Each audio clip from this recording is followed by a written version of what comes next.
Cool. Live-ish. Like 10 Live-ish. 10 seconds behind. Something like Facebook says we're live. that. Good. Yeah. Yeah, I see us on there right now. Great success. Great success.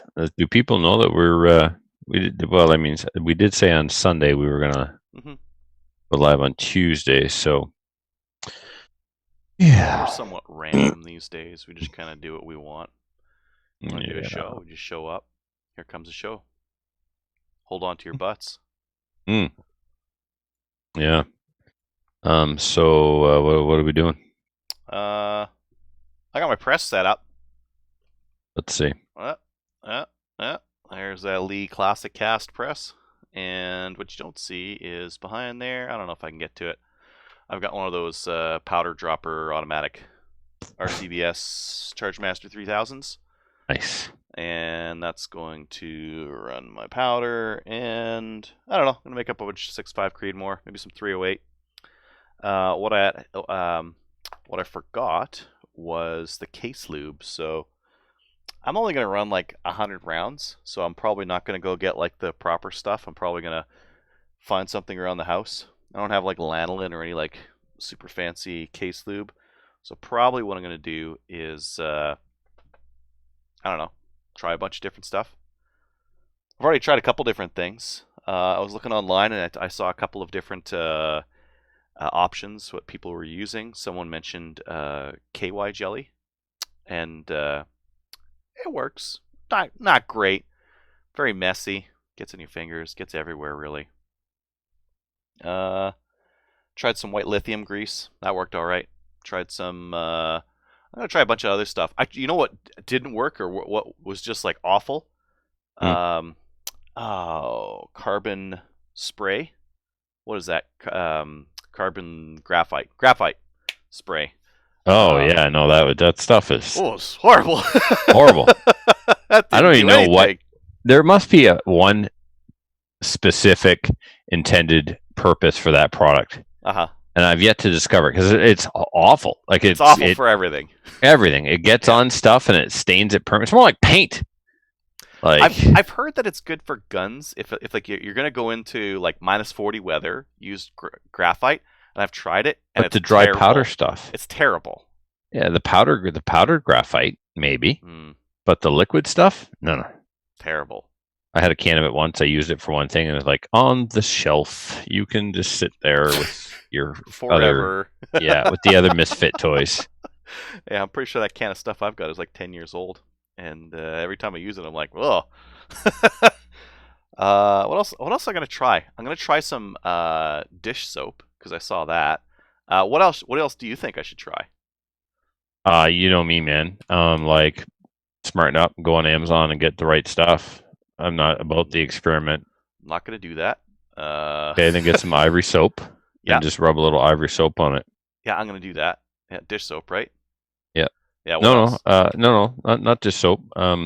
Oh, bar soap. Yeah. Oh, yeah. I'm gonna try some of that.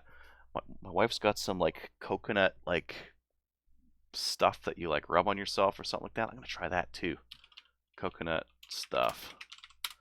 See I what don't know works about this no case. coconut stuff, but I know that when you shoot carbon arrows into archery butts made out of 10 test material, they stick to the carbon fiber. The 10 test material sticks to the carbon fiber shaft, and they're actually difficult. It's like they're glued in.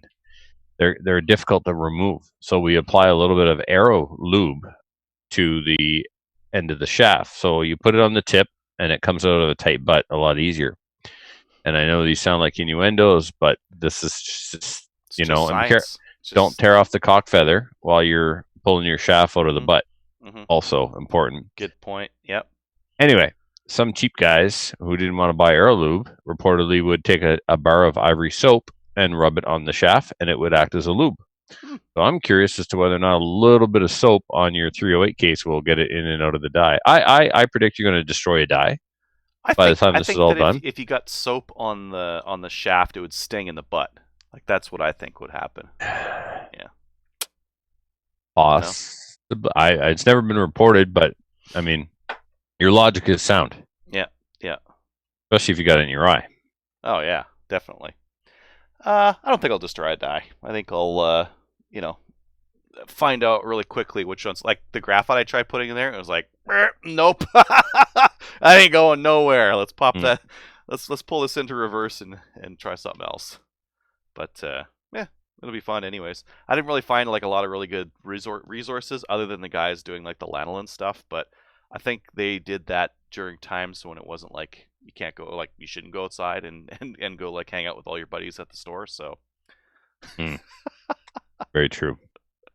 oh man, people are loving the butts and the, yeah. You tear out your cock feather, you don't know which end of the shaft is up really. Well, you don't. That's right. You don't know which way is up. Yeah. So yeah, I actually Anyways, broke out the bow and shot it a couple of times in the basement not long ago, just to. That's all. Just because I had to do something. I love archery is so nice and calming and quiet and Oh, it's Zen, baby. yeah, yeah.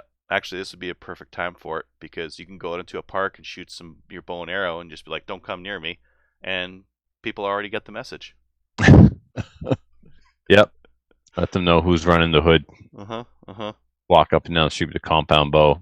Set up. You looking like Rambo. What could go wrong? Just in the park. Are the cops gonna come over? Sorry, keep your distance. Yeah. Parks are closed, remember? Over there. This thing's good for 20 meters. Easy, yeah. And social distancing. That's right. Mm-hmm. Yep. Mm-hmm. I'll be shooting in the backyard if I can't go too many places. Like I said, right now our range is still open, so we're gonna use common sense rules. Mm-hmm. I know other ranges are like by appointment, stuff like that. Yeah. So that's what they're talking about doing at Chas, by appointment, which yeah, should be all right. They're gonna have people. I think they're looking for volunteers for it right now. Which, given the state of the Alberta economy, there's gonna be some people with some time on their hands. So right. Yeah.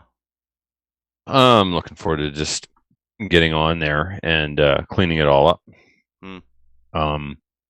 As long as I don't have a meeting and my work is done, I'll be able to go during the week. But like, we're not allowed to. Teachers are now working from home. Mm-hmm.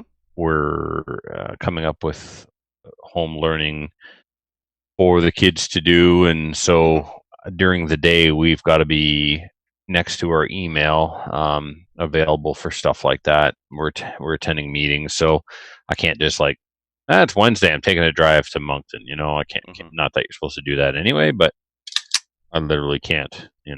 So, but once June hits, things will be slowed right down, and I'm sure there'll be days where I can go get the range cleaned up because we still got to put away SummerSlam from last year. Yeah, well, I'd imagine like your day ends at what, 3:30 as well, right? Yep. Yeah. I mean, that's usually what I do leading up to a match. I'll go back there 2-3 evenings, get there by 4:30 or so, and start working. Yeah. So hey, Owen is watching. We gotta have him on one of these days. Talk about yes. You want to talk about prepping and food storage and homesteading and gardens, and he's the man to have on. Comfrey. Jeez, we haven't had a good Comfrey chat in a long time. You'll have to get someone else to do that because it combines two things that I care nothing about: gardening and prepping. Jessica says, "Remember the 200-meter rule." 200 meter. 200 meter or 2 meter? I don't know. Something about bows and households and stuff, maybe. Oh, that's what she's talking about. Yeah, and it's 100 now. Bows and shotguns are 100. Bows and shotguns are 100. Something is 200, and rifles, centerfire rifles, are 400. That's a New Brunswick specific rule. So yeah, technically speaking, you're not allowed to shoot your bow and arrow in your backyard. Mm-hmm. So. In Alberta, it's by municipality, but all the major municipalities have it like no discharge at all, which is unfortunate because that'd be nice to do at a park or something like that. Yep, for sure. Like, what else? The kids aren't using them right now. They can't. They're all shut down. Yeah. Yep. This is, yeah. The Bathurst Archery Club used to have an awesome facility. It was open 24 hours a day. It was in the basement of Knights of Columbus Hall. You could just come and go as you pleased. I actually practiced one day on Christmas because it was a training day for me in my training program. They would, yeah, they'd have to probably do by appointment too, or hang a sign on the door. There's already 3 people in here. Don't come in or something. I don't know. Yeah. These are probably the nicest dies I own. Reading dies? Oh, Reading is nice stuff. Yeah. I got the fancy Reading 308 seating die, and yeah, it's definitely my nicest die as well. It's got the micrometer on the top. I got one of those for 308. Yeah. Yeah. Well, but for the ammo I'm making, it's not gonna matter. Right. I'm just gonna make blaster ammo. Maybe the 6.5 stuff I'll do nicer. I'll be more particular on, maybe I'll weigh the cases because I got a little bit of time on my hands right now. So I'll pull out the digital scale, weigh out the cases. Well, how could you have any more time than usual? You've been working from home for like almost a year now. True, but my kids are here as well, and I can't really do anything on the weekends or weeknights, and there's no soccer, there's no like a million other activities. There's just they're not happening. Yeah, work, slam fire, video games, kid stuff. Yep, still haven't gotten into video games. My reloading has slowed down. My back was bothering me since it's been a week today that I tweaked it, and so it an entire week pretty much of reloading lost. Maybe I did 300 rounds of 9mm. I'd go down, do 100, walk away. Just for the back got too sore. So yeah, you might as well just leave it for a couple weeks and come back to it. Yeah, I'm gonna hit it tomorrow. I have to because I got a whole pile of RC stuff coming, and when that arrives, I'm not going to want to do any reloading. I don't want to build those kits and play with that stuff, so I've got to get all my reloading done before that arrives. So before you get into that hobby, hard. Yeah. So like in IPSC, for example, you've got production optics, classic, standard, right? You got all those different divisions. Yeah. When you go to a match, typically, you can only shoot one division in a match. Sometimes some provinces will let you shoot in 2 different divisions if the match is small and they shoot the same stages in the same day twice. And, your second scorer is not supposed to count because you're really not supposed to shoot the same stage twice. If you're going to shoot it like with PCC, I think the IPSC Ontario said if you want to shoot it twice, you got to shoot it pistol first, and then you'll shoot at PCC. And that's fine because it's a completely different match. So I get that. But it's essentially a pistol match that they're allowing PCC shooters to participate in, to use the stages. But on paper and in the scoring, it's 2 completely separate matches. It's a PCC match using those pistol stages. Some people still aren't getting that. So that's why you can do it with a PCC, but you're doing it second. In the hobby of RC racing, it's not the case. You can compete in several classes in the same day. They'll race the 2-wheel drive buggies in the morning, and then the 4-wheel drive buggies mid-afternoon or mid-morning, and then after lunch it'll be the stadium trucks and so on, right? So I'm set up right away, already set up for 4 divisions. I got 2-wheel drive, 4-wheel drive, stadium truck, and short course truck. You went from nowhere to competition ready in 4 different divisions. In a week, yeah. Now, seems like a lot. Yeah, but this is not my first go. Well, yeah, RC was my first hobby. I started into RC when I was 13 years old and stayed into RC right until I graduated from university, moved home, and then got into breeding snakes in a big way. Had a snake room and a large collection. Then I picked up a bow and arrow, and then pretty much everybody else has caught up after that. So I'm kind of a lot has changed. The technology around batteries and stuff has changed a lot with lipos, right? They want you to actually charge your lipos, Adriel, in a lipo bag, which is made of Kevlar, because they catch fire a lot, and they don't want you to burn down the pit area at your local hobby track. They're very high density energy. Yep. Mm-hmm. Yeah. So But anyway, a Kevlar bag. That's interesting. yeah. Yeah, but your phone's fine. Yeah. Your phone is fine. Yeah, but do whatever you want to with that. It's also a lipo battery, and it's also a very high energy density. Everything's lipo. Your phone, your laptop, everything's lipo now. Well, your laptop will be using. They'll be in cells, so they're a little bit more durable for hits and that kind of thing. But like lipo is usually in like a plastic bag, basically, and a little puncher on there, and she could light right up. Well, the race packs that we use are contained in a hard plastic shell. Now, the drone packs and the little RC airplane packs, not so much. They're exactly as you described. It looks like a bag. So, yeah, cool. Well, hobbies, gotta do something. Your reloading setup, like, what's it look like that you're hurting your back? Is it that? No. This is not. I did not hurt my back reloading. I have 2 herniated discs in my back and spinal stenosis. And I take an anti-inflammatory every day and have since university. And my back just goes out once in a while. It flares up. And it used to flare up like clockwork in the spring. Like, I mean, year after year, you could set your clock to it. I shot archery with a twisted sideways with a bad back more often than not in the beginning of my archery hobby. So, not related to reloading. I've been reloading down there on those benches for years. And this is just but there's not last like choose. It's not a position you can change to make it more comfortable or anything. No need. It's unrelated. Like I said, I've been reloading down there for years without any problem. The pain that I was talking about a couple of weeks ago in my upper back, that's completely gone.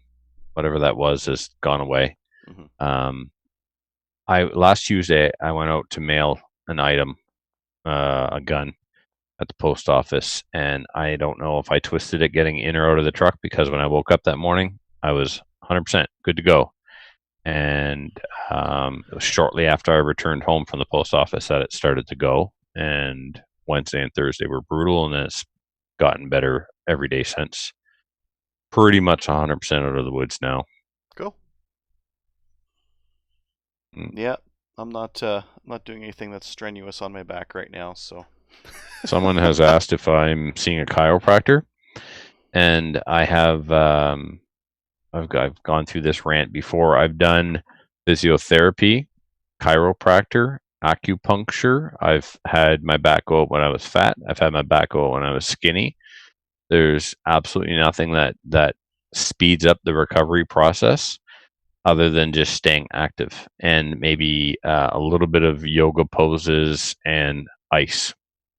The ice knocks down the inflammation, which helps with the pain. I've done it all. It's just time. And the more you lay around, the longer it takes to recover. As much as it sucks to move, you got to keep moving. So, I've been doing a little bit of yoga just to. Well, Christina and I were going to, Christina teaches yoga at her middle school as an activity. So we were going to start, and then this happened. So now it's starting to feel better. I might start, because it's definitely good for all your joints, right? And so, at one time, Adriel, I was getting ready for the provincials for archery, and my back went out. I was going to 2 chiropractors and acupuncture all at the same time. And then another time I went to a pain clinic, and he gave me a shot of cortisone right into my spine. They brought me into the ER. They gave me some Valium to relax me, and there he was with the ultrasound machine on my spine and jabbing the needle into my spine. That was on Wednesday. It was a 2-day tournament, Saturday and Sunday. I actually won the provincials because he shot me up full of cortisone. I was able to walk. And I went down, I won. I took my gold medal and I put it in a thank you card and I mailed it to him. Only in this town, there are 2, can't remember his name, but him and his father both have a practice, and they both have the same name. And I ended up looking up his address in the phone book. So I mailed the father my gold medal and a thank you card by mistake. So I saw him. He was an anesthesiologist the first time I got carpal tunnel done on my left hand. So he's like, "Hey, you're the archery guy. I remember you." I was like, hey man, did you ever get my card, my medal? He's like, what are you talking about? So I sent you my gold medal. You fixed me up and I won. So I sent you my gold. I got all my gold medals, everything I ever won in archery hanging in my little man cave, except for that one. So he's like, no, you must have mailed it to my dad. I'm like, what? He goes, well, yeah, my dad has a practice too. We have the same name. And then I was unconscious and they worked on my hand. And anyway, so a year later, I'm back getting my right hand done. He goes, hey, Trevor, guess what? I've got the medal. My dad had it. He kept it. Forgot to tell me about it. He still had it. Now I've got it. All right, cool. I think the thing I've learned from this story is that you won that medal while on performance-enhancing drugs. Correct. Yeah. I've always been on some sort of anti-inflammatory. So yeah. When I went to the World Cup, I had to get it. It's called a 2E2, something like that. It's a therapeutic exempt form that you have to get approved before you go. So you take it to your doctor fills it out. And anyway, I went through all this crap to everything has a DIN number on it. Even your soap has a DIN number, and those numbers are registered with Health Canada and other organizations. And somebody told me that the anti-inflammatory that I was on was not going to be approved, so I would have to get pre-approval with this 2E2 form. And we went through all the trouble and then found out that it wasn't actually on the list. Interesting, yeah. Well, yeah, I guess just keep doing what you got to do to get through this. Yeah, well, like I said, it goes away. Yeah. Jessica asked if I tried liquid collagen. I did not. You know what I do want? I want to give me some stem cells and just shoot my back full of stem cells. Joe Rogan on his podcast is talking about stem cell therapy all the time. Knees are shot, shoulders shot, torn rotator cuff. $10,000 later, injected full of stem cells, good to go. But not so much in this country. Yeah, sounds dicey. Yeah, I'd do it. Who cares? Yeah, that's right. Try everything. I think that's one thing. If you've got money, you can try everything. You can try like all the weird stuff. You got money, you can be as healthy as you can afford to be. You have access to a whole world of healthcare that the poor's don't. Yeah, in the U.S. In Canada, so not so much. But beta blockers. Yeah, beta blockers are definitely prohibited, Joe, especially in archery because they take your heart rate down and keep you relaxed, which is really important for archery. Be great for maple seed too. Beta blockers and maple seed, amazing. Fall asleep on the line. Yeah. Sardines is good too. Sardines will kind of have the same effect if you eat sardines before competition. Or so I'm told. Shoot hungover. I've done that lots, and some of my best scores were shot hungover. Too hungover to get worked up. Yep. Just be like, I'm just gonna do the thing that's in front of me. I'm not gonna overthink it. Yep. In the FCA Open, everybody throws their name in the hat, and you're paired up against anybody. So I was up against a guy. His name is Rob Cox, and I don't mind name dropping because he's a douche. So he's in a wheelchair, and when I beat him, he tried to guilt trip me. He's like, "You're gonna lay it down like that on the guy in the chair?" I'm like, "Dude, you're not shooting with your feet." I walked away. Like, he wasn't really douchey, but he was a little douchey. Anyway. Yeah. I think I'm gonna make a bunch of ammo. And I don't know, after I'm done the 6.5 and the 308, what else can I reload for? Maybe 30-06? Hell yeah. I don't know. I hadn't really thought about it. I mean, I loaded up 200. Hey. Crack out the... you know what I could do is a bunch of 223. Yes, and that's why I need to get back to reloading, because I also have 500 223 to load. I got like 2,000 bullets and like god-awful amounts of cases. Nice. How much powder do you have? What are you using for powder for your 223? Target. Oh, a waste. What a waste. That's what I got. Yeah, I mean, don't get me wrong. It's excellent. But to me, it's like too good. for blaster 223 ammo anyway, I use 8335, which is like a generic version of what's in IVI 556 or Lake City 556. Yeah. and I load it to the Spear manual from back in the day. Like all the data's come down, right? We're nowhere near max in the manuals anymore. And Oliver told me 24 grains, and I was using 24 grains, and it was accurate. Mm-hmm. But I wanted to stank it up a little bit. I wanted, more power. yeah, Ugh. make that 55 grainer go to 3,200 feet per second. It's supposed to go. If it's not crunching, if you put the bullet on top and you put it in and it's not crunching, Not enough. you got Keep more going. room. Yeah. There's more room Yeah. in the case. Please don't take us seriously right now, new reloaders. Always go with published data. But no, other Trevor brought me like a lifetime supply of 9mm brass that he has his place. I haven't even carried it downstairs yet, Ben. I'm still working through all my own stuff, but it'll all be done. What's a lifetime supply? I could literally do a Scrooge McDuck, get in a tub, and pour it all over myself. Like I didn't think he had that much 9mm saved up, boxes and boxes of it. Sweet. I forget where I was, but I arrived home and it was on the deck, and if I didn't pull it in right away, it'd still be out there. So anyway, I got it in. Now it's where the tire was sitting. I had a tire in the foyer for a while, and Kelly was commenting on that. Tire made it to the basement, and the brass took the tire's place. So yeah. Anyway, 26 grains of H335. But there's only one manual of all the manuals I have and or looked through PDFs and stuff where I was able to find it. And it was like a 1993 Spear manual, 26 grains. I haven't found it anywhere else since. Oh, I wonder if Canada Crosno, Ammo still has that cheap ball powder or the Dominion Arms powder that they got. oh yes, yeah. Shut up, Crosno. I don't even think Crosno ever met Trevor. You better, Trevor. Yeah, he would have.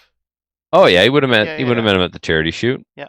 All right then, fine. At least he has some Which Hodgson are you talking about? H335. 335. I don't even think that's on their website for 55 grain. Jessica wants me to make the McDuck video. Oh, there it is. Imagine diving into a pool of brass. How much that would hurt. Oh, yeah. 23 to 25.3 on a 55 grain bullet. 23 to 25.3. Mm-hmm. Yeah, that's new data for sure. I'm up to 26. No pressure signs whatsoever. 20. Yeah, they're saying 25.3 will get you to 3,200 FPS. Eesh, I wonder what you're at.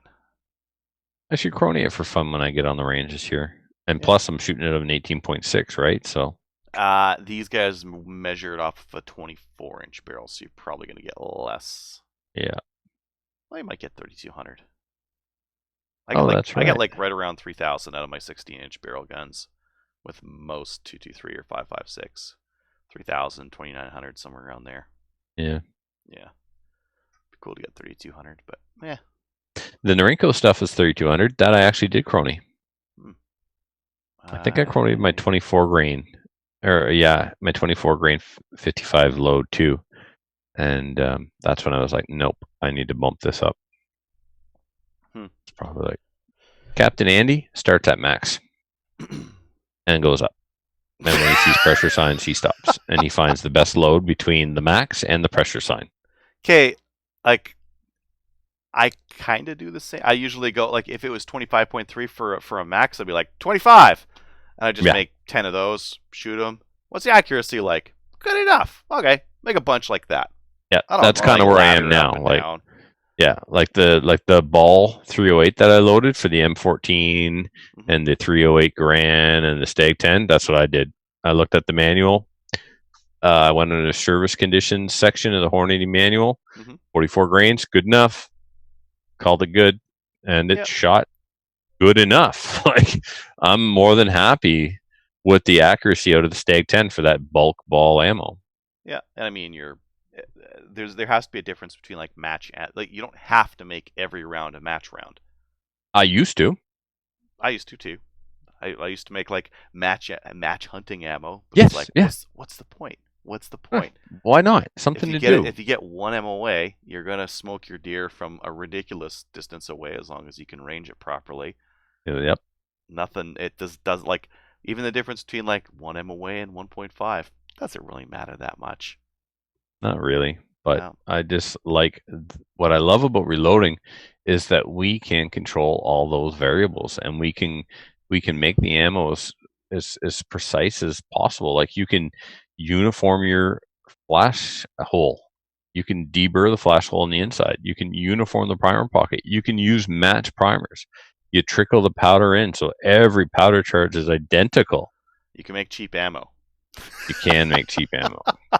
Because the 6.5, like everything's getting more expensive, so all these components that I've had like hanging around, like oh, time to turn those into ammo because I don't want to go to Cabela's and spend $30 a box on 6.5 Creedmoor when I can make it for way less than that. Denise got federal tap. You heard of that stuff? Tap. I think it's called tap. It's law enforcement ammo, typically Mm-hmm. reserved for law enforcement. 223. Mm-hmm. That's coming into the shop. Sounds expensive. I don't know if it's terribly expensive, but I mean, I only shoot like 40 cent a round blaster ammo out of my ARs, yeah, so that's the comparison for me. But yeah. This is premium duty yeah, yeah, ammo. it's So probably like a heavier bullet on it too. yeah, Like for 3 gun, like some guys will run 55 grain stuff and they'll have a 70 or a 77 for the long stuff for the long hit shots. But then you need some. yep, Most people will sight the rifle in for the long stuff, and then the close yep, stuff. Who cares? The 55s will be close enough somewhere in there. yep. But then you got to remember, okay, this mag is the 77. This Hmm. other these other mags are the blaster ammo, and you got to Couldn't do it. mix I them go out. 77 across the board. I go 55 and I just send two if I need to at that long range one, and it'll still make the Mm, hit. yeah. Um, It doesn't 223. matter. It does unless you're going way out there. Now, one thing that the 77s do really nicely is you can hear them on steel way better than the 55s. So 55s Mm, don't have a lot of stank when they get out there. The 77s do, yep. and they make a nice Oh. loud schwack when they hit the steel. The reason why the RCMP carry 77 grain hollow points Is what? because they're a lot more effective at range than a 55. Yeah, but I mean, like, how far is the average like RCMP Oh, I know what I shot? look at. It's Yeah, probably but if probably like less than 100 yards. that's right, so it's even going to be more devastating. Ain't no Geneva Convention here. No full metal jackets for these guys. They're carrying hollow points all around because if they're going to shoot you, they want you to stop doing what you're doing. Yeah, I wonder if a 77 hollow point would do more than a 55 hollow point. They I would. probably both make a big mess. I mean, Hmm. it's all about ballistics. If you and power factor, right? If you hit a piece of steel with a 9 millimeter pistol, Hmm. 125 power factor, it doesn't matter if it was hit with a 115 grain bullet or a 147 grain bullet. If it's all things being equal and they're both shooting 125 power factor. Hmm. So if you get Yeah, that 55 grain bullet going fast enough, in theory, it should produce the same amount of kinetic energy as the 77. Yeah. yeah. I guess the only difference would be if the 77 dumps most of its or a bunch of its energy behind the target, makes a hole on the way in, keeps on going through the back because it's got so much weight. If it was a full metal jacket, I could definitely see that. But I wonder. jacket hollow I point, wonder you're what going to, the wound depth is for a 77 grain. we sound like right now 9 versus 45. I'm just curious. 77 grain. I wonder if anyone's done this.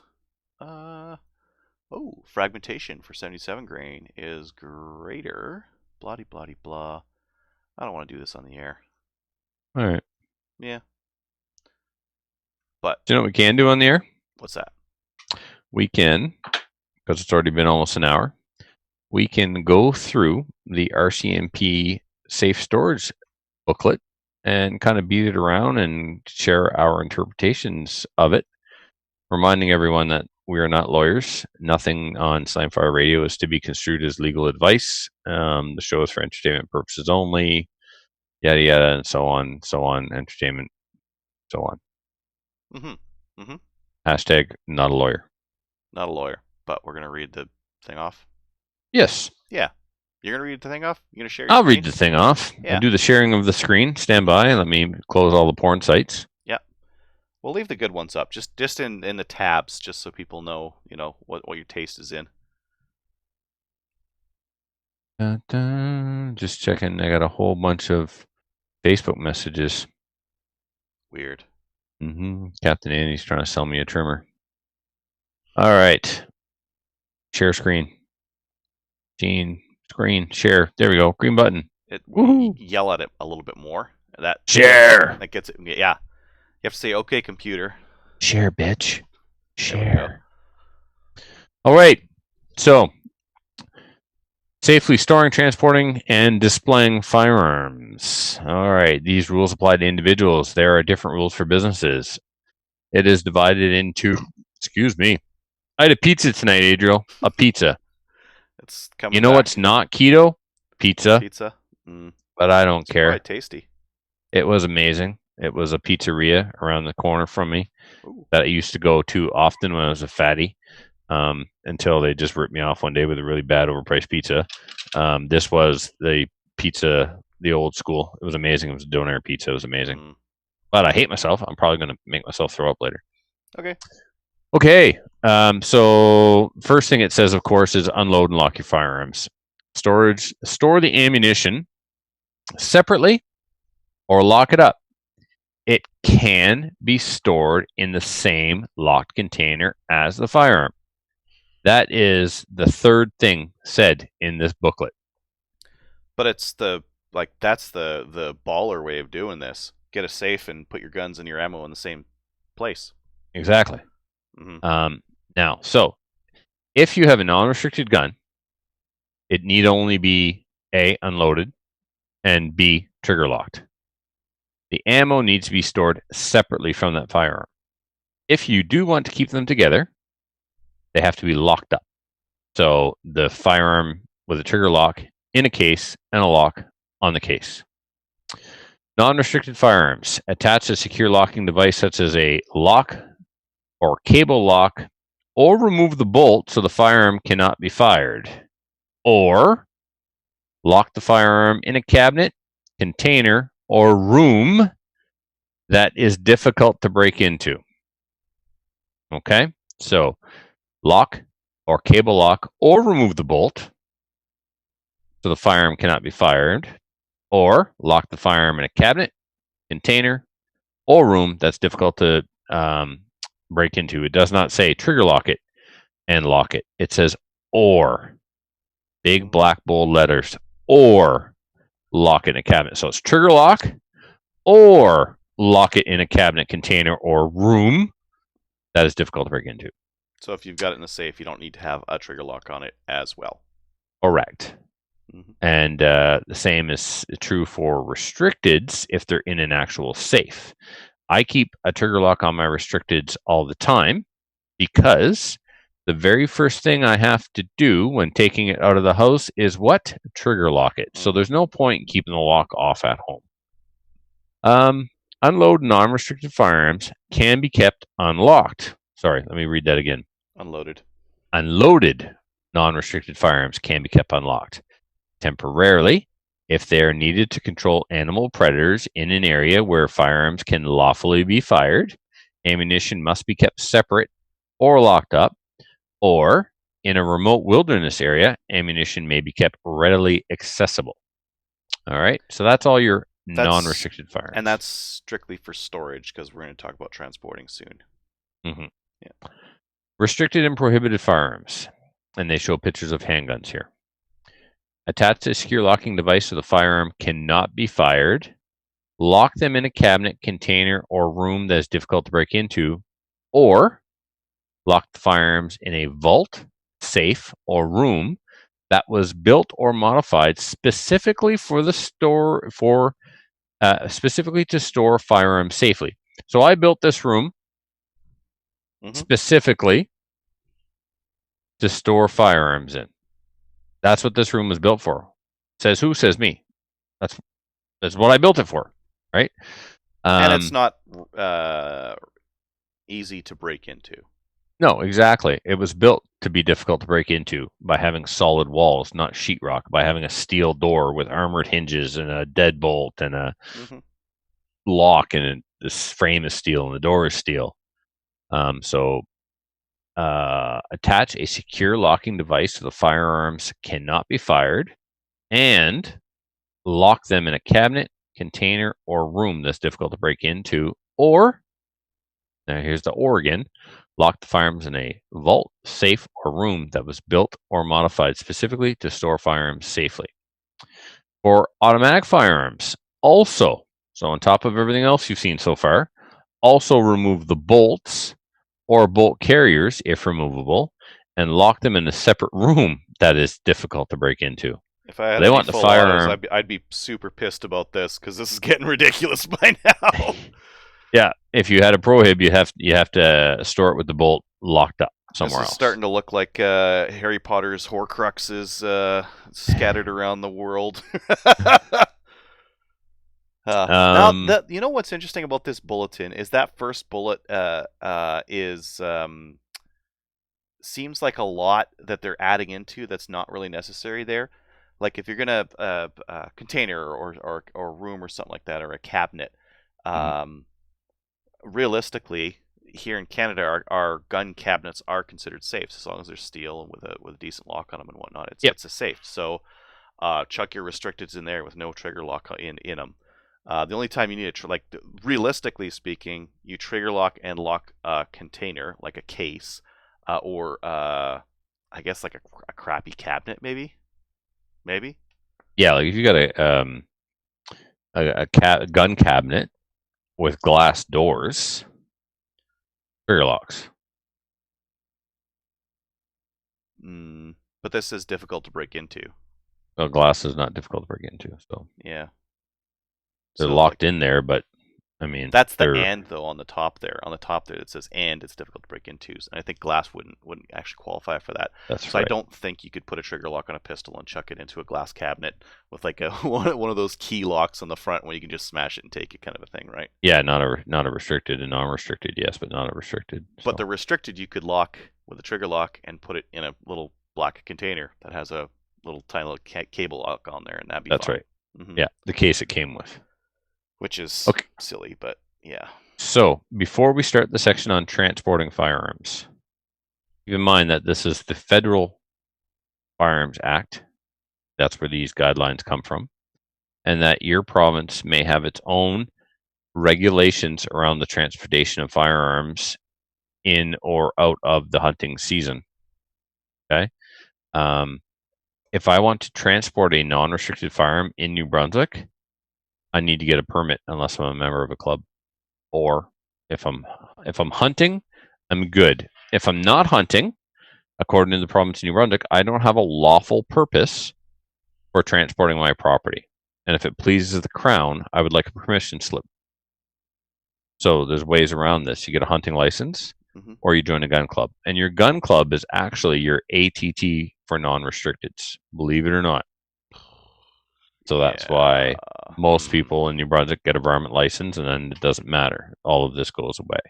So it's ridiculous, yes, but I bring it up so that the listeners understand that there are other laws that affect you other than the Federal Firearms Act. Your province has its own laws around firearms, often wrapped up in its Wildlife Act. So be aware of that. In New Brunswick, for example, my non-restricted firearm has to be cased unless I'm hunting. Federally, the only requirement is that it unloaded. Yeah. Just unloaded is fine. You're freezing up, so I'll just take it from here. So like in Alberta here, you can have a firearm in your car or truck or whatever, as long as it's unloaded, it's fine. Let's see here. Sorry, you cut out there for a second, so I just took over. Oh, sorry. I was mentioning that yes, in New Brunswick, you have to keep it cased because they have this unless you're hunting obsession with trying to stop poachers, and everyone who's got a gun in the bush has got to be poaching. Whereas in Alberta, no such. So you can drive around with an unloaded gun in your passenger seat as long as it doesn't have the mag in it or it's chamber loaded, right? Yeah. So federally, it need only be unloaded, but then provincially, there may be extra things you got to be aware of. So, back to this document: transporting firearms legally, non-restricted firearms. Unload your firearms. Muzzle loaders can be kept loaded when being transported between hunting sites, but the firing cap and flint must be removed. Restricted and prohibited firearms.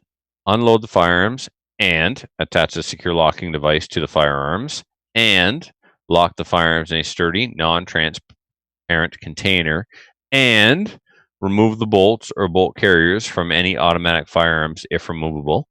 Attain an ATT. Leaving any class of firearms in a vehicle unattended. Lock the non-restricted and locked containers carrying restricted and prohibited firearms in the trunk or similar lockable compartment. If the vehicle does not have a trunk or lockable compartment, put the firearms containers out of sight inside the vehicle and lock the vehicle. So take, for example, my 590 A1 Mariner. No trunk on my Silverado. So when it's left in the vehicle, it's in its case, it's trigger locked, and it's under the back seat. If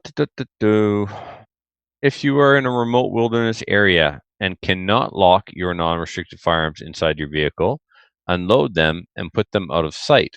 Attach a secure locking device to the firearms unless they are needed for predator control. Shipping firearms. We get this one a lot.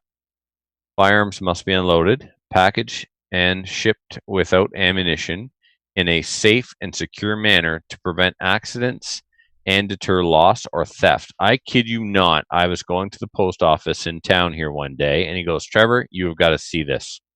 He goes to the back, and he comes out with a rifle it's basically, it looks like someone gift wrapped the dog. You know it's a dog under the gift wrap. You could see the scope. It was brown paper and scotch tape. Oh, brutal. Yeah, and the guy refused to take it. He says, "Send it back to the sender. I'm not taking that." I don't know that's not. Yeah, something's gonna break on it, right? The scope's gonna break, or something's gonna break in transport. So you gotta return They never it. should have accepted it at the post office at the sender's end, because Canada Post and all the shipping companies, if you go looking on their websites, have policies pertaining to the shipment of firearms. So make yourself aware of Canada Post's policies around firearms. Find out if it's a restricted. Do you need to get an ATT to take it to the post office? Do you need an ATT to take it from the post office home? Well, if it's not your gun anymore, it's not covered under your ATT that's attached to your license. So technically, yes, you need an ATT to bring it to the post office. Once that gun is in your name, if you're receiving a restricted firearm, you do not require a ATT to take it home from the post office, because it's now part of the guns registered to you, which are now covered under your long-term ATT. So shipping, yes. Receiving, no. Interesting about the shipping firearms. Just unloaded, packed, and shipped without ammo. Yeah, it doesn't even say anything about a lock. No lock, no bolt disassembled, none of that stuff. Just none of that stuff. And they don't distinguish here between classification. They don't say non-restricted, restricted, prohibit. They just say shipping firearms. Now, I mean, one thing to mention here would be, like, this is a brochure. This isn't like the firearms code. This is just the RCMP. Yeah. This is the Reader's Digest version. The full law is in the Firearms Act, and there's more in there than this. Displaying firearms safely. Unload and lock your firearms. There are rules for displaying firearms in your home. Ammunition cannot be displayed with or accessible to the firearms. Non-restricted firearms. Attach a secure locking device to the firearm, or by my little thing here is in the way. Yeah, I had to get mine out of the way too. Yeah, I got it. Here we go. Lock the firearms in a cabinet, container, or a room that's difficult to break into. Well, that's really not on display, is it? Yeah. Restricted and prohibited firearms. Attach a secure locking device to the firearms and securely attach them to something that cannot be moved. So you want to display an AR-15, you can, but you can't walk away with it. If I've got a Lee Enfield that I want to display in my man cave, I can put it on some hooks on the wall as long as it's trigger locked and there's no ammo around. It's good.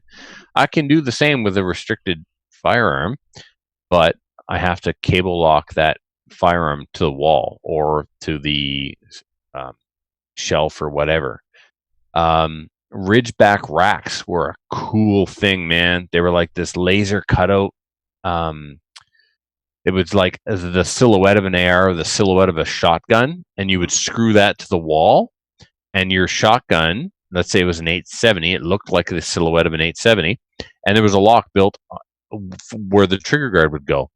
So this thing would hold the gun to the wall, and it's trigger locked to that thing.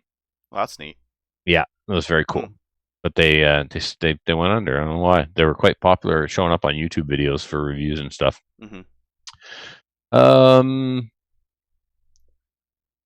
automatics, take the bolt out as well, and yeah, bury it in a PVC tube in the backyard. I think is what they're saying here, or what they're suggesting. Yes. So, all right. Realistically, like, okay, so what do? I put all my stuff in a safe. Done.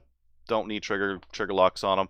I don't have trigger locks on my restricteds in the safe because I don't have that many trigger locks. Well, I guess I probably do now, but that makes them more bulky. I've got like those little pockets in my safe and that kind of thing. So I prefer to put my handguns in there without a lock on them because they're in a safe. The safe's bolted to the wall and the floor, not going anywhere.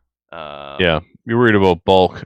You could put these things on them. Oh, holy crap! No way! No way! Those are so inconvenient. But they meet the law requirements, so yes. And then transport, all I need to for 3-gun, I try to get as many guns as possible that are restricted inside the same container, so that I trigger lock and I lock the container, and I don't have to lock like a million containers and have a million cable locks going out to the range. So for 3-gun, I have one big case. It'll have my AR, shotgun, and pistol in it. Lock on the pistol and AR, lock on the case, good to go. Nanook. That's the way to go. I keep all 3 of mine in the Nanook. That's the nice way to go. Those Plano double rifles will hold your 3-gun stuff too, but not nicely. No, Nanook all the way. We sell them at DC Armory. Just saying. And they're very nice. But yes, they're very nice. They're pricey. Yep. They're an expensive solution. I'm pretty sure that Plano double case is $55. Well, it's garbage. So, don't be the poorest. I put a couple little chunks of extra foam in between the guns where they might hit each other. Don't worry. Or you could get a Nanook from our show sponsor, DC Armory. Wouldn't that be swell? Could. Yeah. If you say Plano once more, fucking stabbing you. $500. How much? No, they're not. How much more will those things go for? With the no, I don't pay for them. Okay. All right, why don't you go through the comments, then we'll wrap this up. My phone died. I can't see the comments anymore.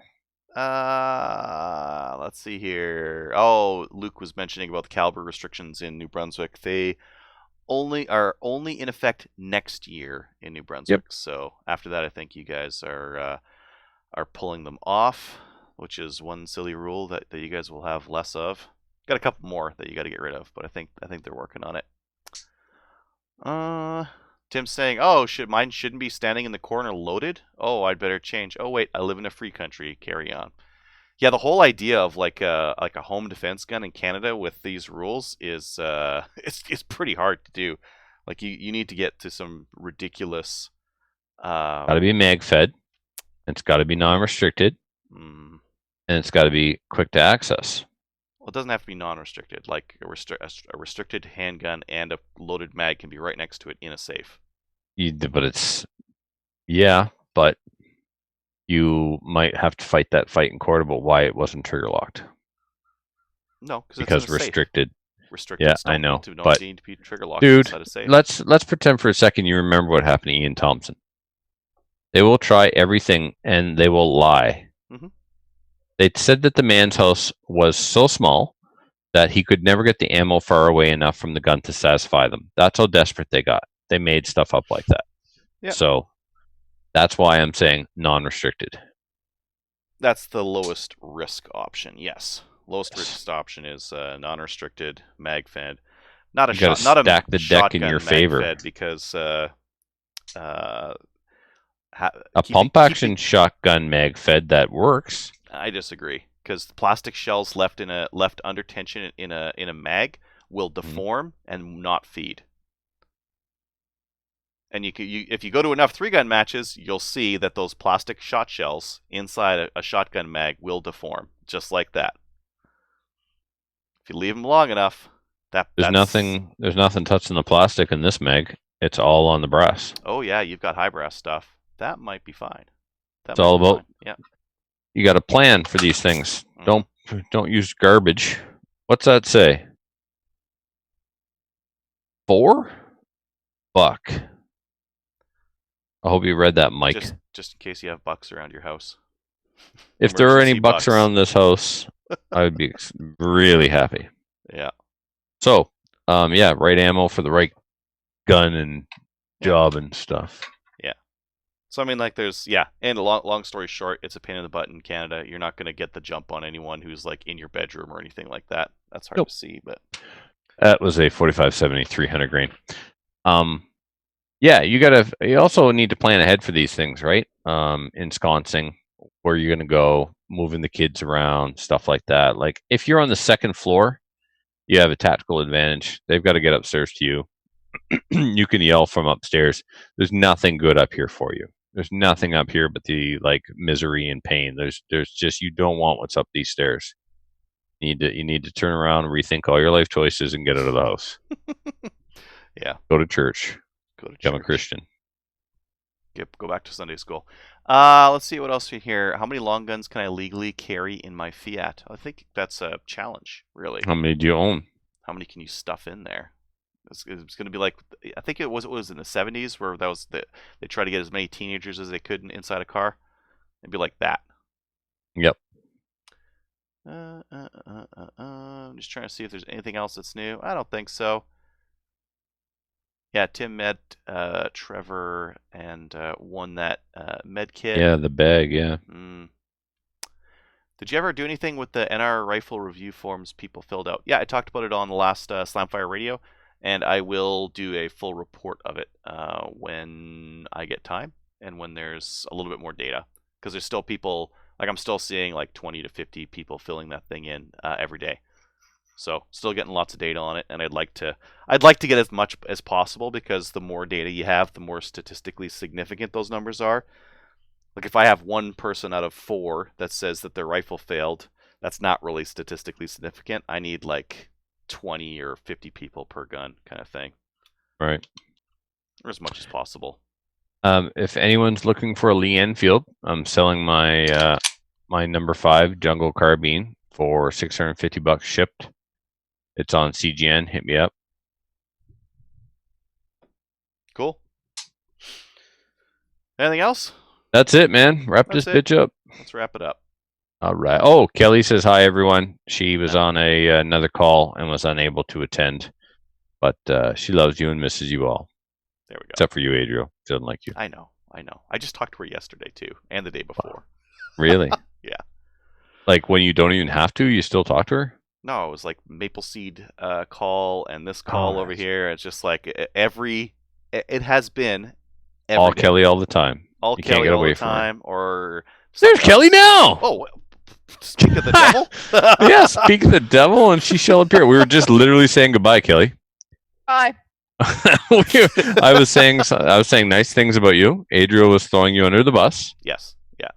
And I was just telling the listeners that you were sorry you couldn't be here, but you said hello and you loved them and you missed them, but you had a thing tonight. And hello, love you, miss you. I had a family thing, so I didn't go into detail. I said you had a thing. Yeah. So, which is important at this time of right now. It's important to not. Family is important. They are. So I'm going to tune in later to listen to everything that you guys talked about. What did you talk about? We did safe storage. Mm-hmm. Oh, okay. We covered the booklet and beat it around a little bit and gave our interpretations of it, which are not legally binding. We are for entertainment purposes only. # not a lawyer. Mm-hmm. No. But it's always better to be super safe as opposed to Loosey goosey. Right? That's why I'm saying, Adriel, you want to lock those restricteds. Trigger lock them in the safe. If you shoot someone with an AR-15, like a hood rat during the boogaloo, they will go at you harder than if you did it with a deer rifle. I like my WK-180. That non-restricted. What? No, it's gonna be the same thing, dude. Come on. It'll be an assault rifle then. They'll say you shot. Be assault rifles, and no matter what. Yeah. I'm gonna use one of them. I'm not gonna. What they call my let me go get my tube shotgun and do this the old-fashioned way. Like get a powdered wig while I'm at it, and maybe my muzzle loader. Right. Affix bayonets. Have at ye! Come down the stairs. No, AR. I'm not dicking around. Come on. No, AR. Come on. Yeah. Oh man. Yeah. So not worth it. Yeah. Well, Kelly, you literally did just join us as we were hanging up. Okay. Good night, everybody. Good night, Kelly. Good night.